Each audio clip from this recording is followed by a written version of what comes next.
haven't told many people this, but in my head, I've got thousands of secret worlds all going on all at the same time. I'm also autistic. People tend to diagnose autism with really specific checkbox descriptions, but in reality, there's a whole variation as to what we're like. For instance, my little brother, he's very severely autistic. He's nonverbal, he can't talk at all, but I love to talk. People often associate autism with liking maths and science and nothing else, but I know so many autistic people who love being creative. But that is a stereotype, as the stereotypes for things are often, if not always, wrong. For instance, a lot of people who think autism and think Rain Man immediately. That's the common belief that every single autistic person is Dustin Hoffman, and that's not true. But that's not just with autistic people either. I've seen it with LGBTQ people, with women, with POC people. People are so afraid of variety that they try and fit everything into a tiny little box with really specific labels. Like, this is something that actually happened to me in real life. I Googled autistic people are, and it comes up with suggestions as to what you're going to type. I Googled autistic people are, and the top result was demons. That is the first thing that people think when they think autism. They know.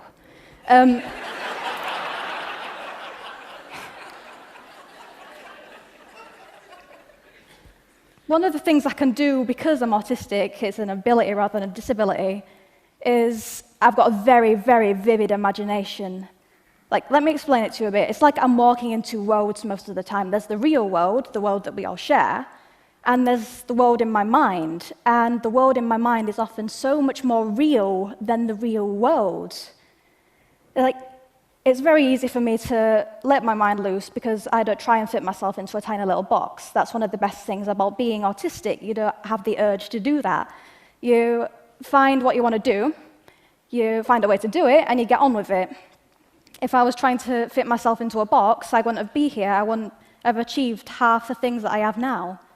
There are problems, though. There are problems with being autistic, and there are problems with having too much imagination. School can be a problem in general, but having also to explain to a teacher on a daily basis that their lesson is inexplicably dull, and you are secretly taking refuge in a world inside your head in which you are not in that lesson, that adds to your list of problems. Also, when my imagination takes hold, my body takes on a life of its own. When something very exciting happens in my inner world, I've just got to run, I've got to rock backwards and forwards, or sometimes scream. This gives me so much energy, and I've got to have an outlet for all that energy. But I've done that ever since I was a child, ever since I was a tiny little girl, and my parents thought it was cute, so they didn't bring it up. But when I got into school, they didn't really agree that it was cute.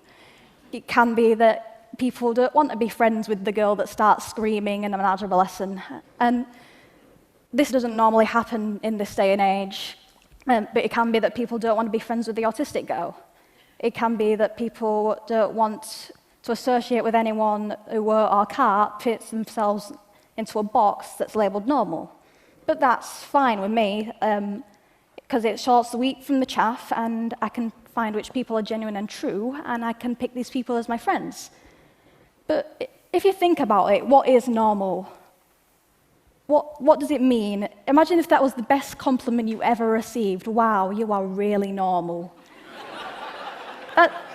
Compliments are, you are extraordinary, or you step outside the box, you're amazing. So if people want to be these things, why are so many people striving to be normal? Why are people pouring their brilliant individual light into a mold?